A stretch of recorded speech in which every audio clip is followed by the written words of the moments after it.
खुलुमबाय रायजिं बड'लेण्ड चेनेलनिसिम जोङो दिनै मैयानिफ्राय साननैनि हाबाफारि लानानै जोंनि जितु गोथार नैथि मंगलबारखौ जोङो सानजा दिनाजपुर जानानै जोङो गाजा गोमजायै फालिदों।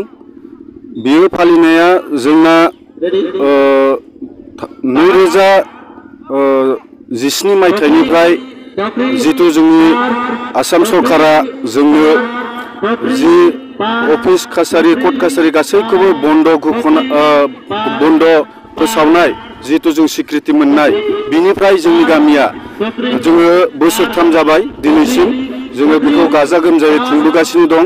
आरो दिनै जोंहा मैया जोंनि जिहेतु जोंनि बाथौ थानसालियाव जोङो गाजा गोमजायैनो धोरोमनि सायाव गोबां सावरायलायनाय हाबाफारि लानाय जादोंमोन। लोगोसे दिनै नैथि दिन हिसाबै जोङो दिनै गामिनि गासैबो लोगोसे साखाथि बाखाथिनि गासैबो रायजो राजाखौ लानानै जोङो दिनै गेलेनाय हाबाफारि लादों। दा बेहाय दिनै नैथि सान बे खुंफुंनायाव गोबां जोंनि खाथि खाला गामिनि बायदिसिना जोंनि गिदिर गोलाव बिथांमोनहा अनसुंथाइ होनानै जोंनि नैबे सानखौ मेहेरगोनां खालामनायनि थाखाय आं बिथांमोननिसिमबो रोजा रोजा साबायखर बावनाय थाबाय। गोजोन्थों। दिनै सिसुपानि ओनसोलनि सानजा दिनाजपुर गामियाव जोंनि बाथौ धोरोमनि गोथार नैथि मंगलबारखौ खुंगा 21थि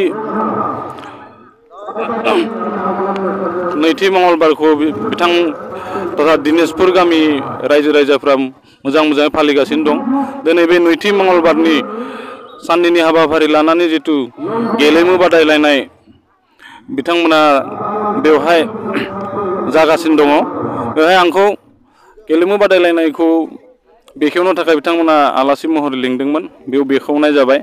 आरो आं सानो बिदिनो नैथि मंगलबारखौ लोब्बा लाखिनानै जेरैबायदि सानजा दिनाजपुरा गेलेनाय बादायलायनायखौ बिथांमोना हाबाफारि बायदि लादों बे मोनसे जोंनि थाखाय बिराद जोबोद मोजां बाथ्रा। मानो होननानै धोरोमनि गेजेरजोंनो जों जुदि गेलेनायखौ समान समान लांफानो हायोबा मोनसे समाव बे नैथि मंगलबारखौ लोब्बा लाखिनानैनो जों जोंनि गथ' गथायफोरखौ लानानै गोबां गामि बा लास्टआव आनसलिकनिफ्राय डिस्ट्रिक्टनिफ्राय सेन्ट्रेल स्टेट लेभेलनि जों गेलेनाय बादायलायनायखौ जों लांनो हागोन होननानै आं सानो।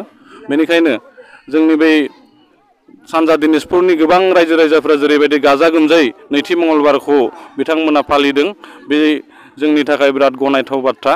बेखौनो बुंनानै आं बिथांमोनखौ आंनिफ्राय गोबां साबायखर बावनानै आंनि बुंनायखौ बिसोरनो फोजोबबाय।